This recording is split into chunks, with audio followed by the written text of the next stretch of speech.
Hello, I'm Robert Costa, and this is the Washington Week podcast. Joining me, Michael Schmidt, a two-time Pulitzer Prize-winning national security reporter with the New York Times. Susan Glasser, staff writer and author of the weekly column, Letter from Trump's Washington for The New Yorker.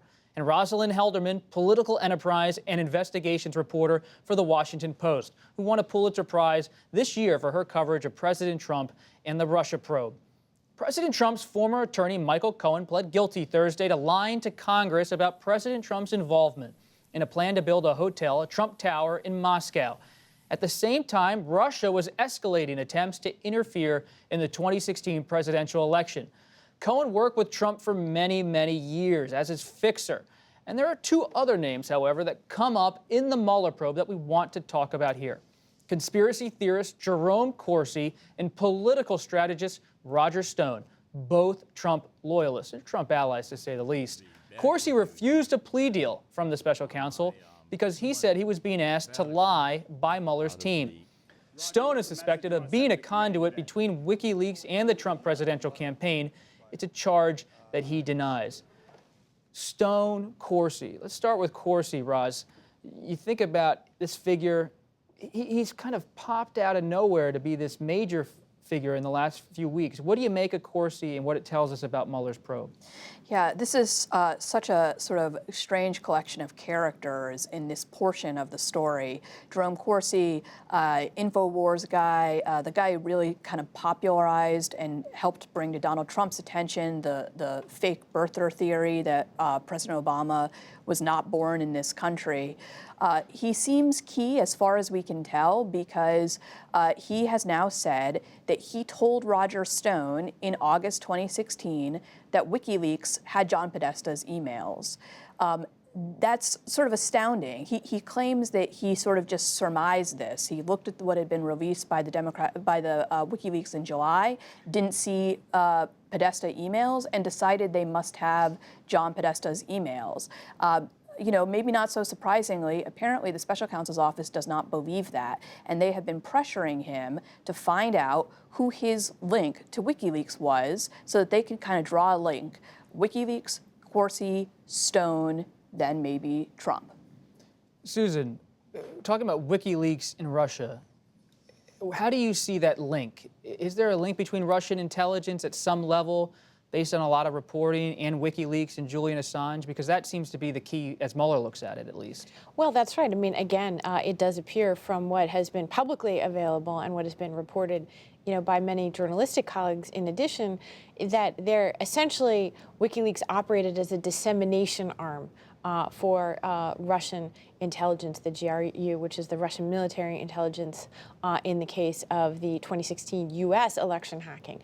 And, if you reconceive then potentially of, how we've thought about WikiLeaks in general, not as some crusading global entity, but perhaps as it started out that way, who knows, but essentially became captured, or that one of their major sources of information and the function that they seem to have served for a number of years was as a conduit for Russian disinformation or information, and having that be weaponized to affect, by the way, the political process, not just in the United States, but in the UK, in other European elections. And so I think that really changes how we should think about WikiLeaks and even just the nature of what this entity is. What about Roger Stone? His phone calls with President Trump under scrutiny by Robert Mueller? Mike? Yeah, I mean, a lot more than his phone calls, the entire relationship and what was going from WikiLeaks to the campaign. And an interesting wrinkle in the Corsi bit this week is that Corsi put out his plea deal, his draft plea deal that he never signed with Mueller's office. And in it was a line about how Corsi knew that the president was in touch with Stone. And what we found out was that several weeks ago, as Trump was preparing to send in his responses to the questions from Mueller, his lawyers found out about this language in the plea deal. And they thought, to the average eye, it looked like Mueller was trying to say the president was an unindicted co-conspirator. And this really bothered them. And they slammed the brakes on sending in the responses until they got assurances from Mueller's office that something larger was not afoot. They sent them in. Now they see the Cohen deal this week where Cohen pleads guilty. They still think something else is going on. Roz, can you explain that in the sense of how did Jerome Corsi and Trump's lawyers have this kind of knowledge about each other's activities and their standing? Is there an agreement of sorts, some relationship? Well, it's interesting. There is an agreement. They're in a joint defense agreement, so the lawyers are sharing information. But our understanding is that Trump's team did not receive the agreement through that agreement. In fact, they received it through another party that has not yet been identified. You can only imagine how angry that has likely made the special counsel's office, that they are in confidential plea negotiations with someone, that usually happens because they believe that they are giving them a good deal. They are not charging that person with as much as they could be charged with. And somehow that information ends up in the hands of the president's attorneys. How would that happen, Roz? Let's wait and find out. You have a thought, Susan, on this? Well, just in general, I would like to just pull out for a second to say, the details are so extraordinary. They're each worth lavishing time over. It's just breathtaking, though, to examine any one of these in the context of what we know about the American presidency.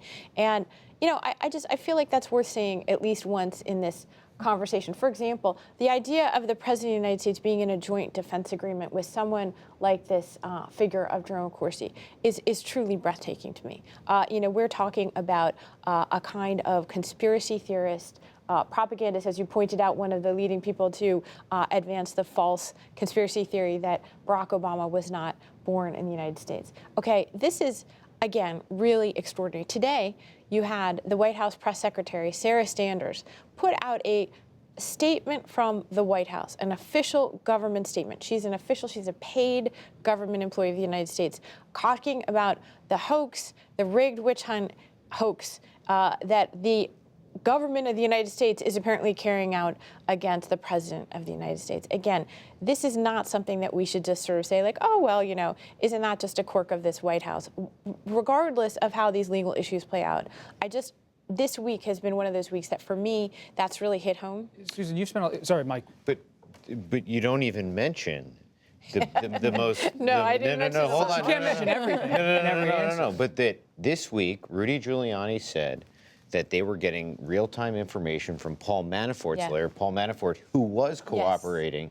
And Rudy said that Mueller's investigators were pressuring Manafort to give up information that Trump knew about this 2016 meeting that his son had with Russians offering dirt. And Giuliani saying that they didn't believe Manafort when he said he didn't know anything about that. And that is we lose perspective a lot. And to just hear that and to think that Mueller's investigators think that Manafort's not telling the truth when they say that, when he says, I don't think the president knew about the meeting. I mean, if you're the president's lawyers, that's a troubling development. What do you think about that, Roz? Yes, about the Manafort and the Mueller relationship? I mean, it's extraordinary. And, the amount of topics about which we may find that there was some reporting from the Wall Street Journal that one of the topics that they believe that Manafort was lying about was his relationship with this Russian assistant he had who ran his Kiev office, Konstantin Kilimnik.